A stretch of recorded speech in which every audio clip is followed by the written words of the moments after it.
Hey everybody, it is Monday afternoon and we are finally going to get started on cleaning up my Gourami tank today. I'm not sure what exactly we're going to do today or how far we're going to get, but I think we're just going to do a big physical removal of as much of the blackbeard algae as I can. I'm going to get in there and do a water change, or probably even a series of water changes, and as the water is changing or draining out and the siphon hose is in there, I'm going to get in with a scraper and I'm just going to physically remove it from the glass. I mean, you can see how thick it is down the back glass. It's even pretty thick here on the front glass. I'm going to get in there and just remove all of the Java fern. I've got so much Java in the other room that I just don't need to worry about keeping this. I might hang on to it and try to clean it up, or maybe even just cut all of the fronds off and just cut it down to a rhizome and see if the rhizome doesn't regenerate new growth or something, but that'll be for a different video or a different topic. That chunk in there is coming out. The glass is getting scraped down. The wood is going to get a scrub brush across it if I can. The tiger lotus that you can't even see in there anymore, I'm going to cut all of that down and just let the bulbs send out new growth. I'm going to get in there on all my plumbing that you can hardly even see. If you look at all that nastiness that's growing all over that, I'm going to get in there and scrub all that down as best I can. And we're just going to physically remove as much of this as I can today, and then we'll see what happens. I will possibly treat the tank with the Ultralife. I think that's a really good product. It does a good job of cleaning up an aquarium, but I don't know how much of the stuff that's in this tank is susceptible to that treatment. Most of what we're looking at is just the blackbeard algae, and the algae is not affected by that chemiclean. It's only the cyanobacteria and some of the other type surface growth or off-walks that grows in the tank will get cleaned up by the chemiclean. The only reason I'm even thinking that is you can kind of see that reddish tint, that sort of brownish rusty red color on the front glass there, and if we look in that, you can see that reddish color in there. That is either going to be diatom algae, which will not be affected by the chemiclean, or the Ultralife, either one. But if it's the red cyanobacteria, it will. So there is definitely the possibility that treating the tank will be helpful. So I don't know exactly what we're going to do today. Like I said, we're at least going to get it physically stripped down. Big water change. I'll probably get in there and do a filter change. I can only imagine how filthy the filter is going to get while I'm doing all of this stuff. I may have to refill it and do another water change on top of that. I am going to check the nitrates beforehand just to get an idea of how much I'm shifting the water parameters. I don't want to do too much of a water change if I'm going to be shifting the water parameters by too much. So I'm going to probably check the total dissolved solids. I'll do a nitrate check, and I might check the pH or something else like that just to give me a baseline, and maybe as the video continues or a little later on we can talk more about all of that and what all that's about. But in the meantime, I'm going to get started. I guess I'll go ahead and set the camera up and we can just sort of fast forward through it, and that way you'll get to watch all the physical activity of me getting in there and scrubbing down the glass and all that kind of good stuff. So give me a moment and I'll get started.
Alright, so I've drained it, filled it, drained it again, and now we're filling it again. I've removed most of everything that was in there, as you can see.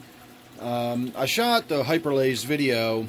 I don't know if I'm going to actually attach that to the whole video. If I have, then you've probably already seen up until this point. If not, that's what we've done so far. I got in there with some hydrogen peroxide. I sprayed everything down, used a brush, and I scrubbed away at a lot of the fittings and everything. You can see how much cleaner it is back there. It's still a long way from perfect, but it is getting better. And now I'm actually going to get in there again with some more hydrogen peroxide while we got the tank nice and low.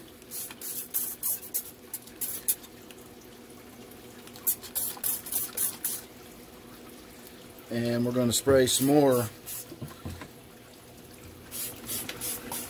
all around.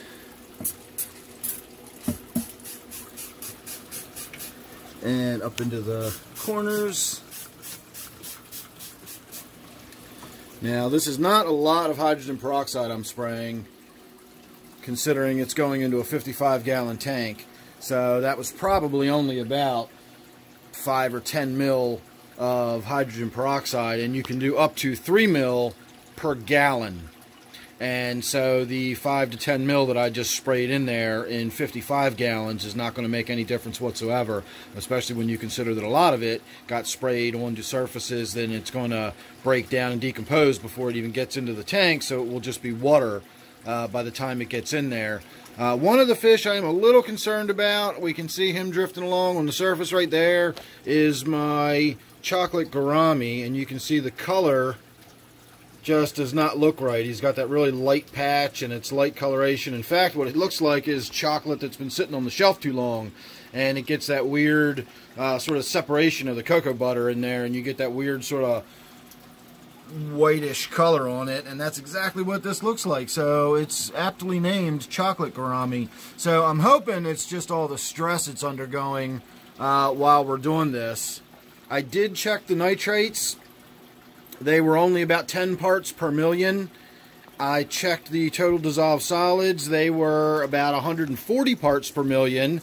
So that is less than what is coming out of my tap right now, at least total dissolved solids wise. I don't have that many nitrates in my tap water at the moment, but I do have more than 140 parts per million total dissolved solids. So I don't have to worry about sending the fish into any kind of shock. I'm not dramatically shifting the water's hardness. I'm not dramatically shifting the pH. And I am not dramatically shifting the nitrate levels. Now, I personally don't believe that nitrate shock is even a thing, but a lot of people do, and so it's something that I have mentioned. I've talked about it, and one of these days I'll get around to actually shooting a video about it. I just generally don't feel like doing it, because every time I talk about nitrates, it leads to a big lengthy discussion, and I have to explain things that I've already explained over and over and over again over the years, and that just gets tiresome. So that's why I have not really been up for shooting a video about the nitrates and the nitrate shock and all that. But I will get to it one of these days. That is a topic that I think about a lot. It comes up a lot, or nitrates in general come up a lot. They are the boogeyman of the aquarium hobby, so they get talked about from time to time on my channel as well as everybody else's. So sooner or later I will do that video about the nitrate shock. Anyway, I'm going to let the tank keep filling back up. Not going to do any more video until we're full, and we're going to do some sort of wrap up and talk about where we're going to go from here, because today is only going to be the first step. So sit tight, let the tank get filled back up, and I'll see you in a minute. Alright, so here we are a little while later. I actually drained the tank back down again and tried to vac out as much of that floating detritus as I could. I cleared off the filter intake, which was already starting to get clogged up, so hopefully that'll draw some more of it out of there. And over the next few days, hopefully we will be able to kill off even more of the blackbeard algae that remains in the tank. Obviously, I didn't get all of it out of there. So that's all we're going to do for tonight. And I think I'm going to go ahead at this point and black out the tank for several days. And that should, if not completely eradicate the algae, it should knock it way back. There's not a whole lot left in the tank relatively speaking, of course, compared to what we started with, but there is a lot of it still left in the tank. Now, you can probably see all the bubbles that are all over everything. That is because there's some hydrogen peroxide in the water.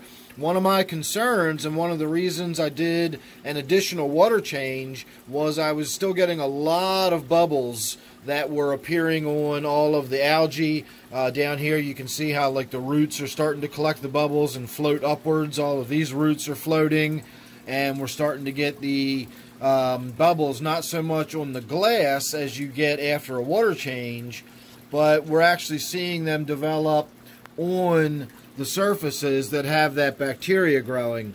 So some of that is probably just bubbles in the tank from the water change, but some of that is most certainly from the small amount of hydrogen peroxide that's in the tank. So again, just on that additional water change, I felt better safe than sorry. There probably is still some hydrogen peroxide in the water, but it's a very, very small amount at this point, and I'm no longer concerned about it being an amount that's going to injure my animals in any way. And of course, as it interacts with the algae and the other microbial life that's in the tank, it will break down and disassociate back into water and oxygen.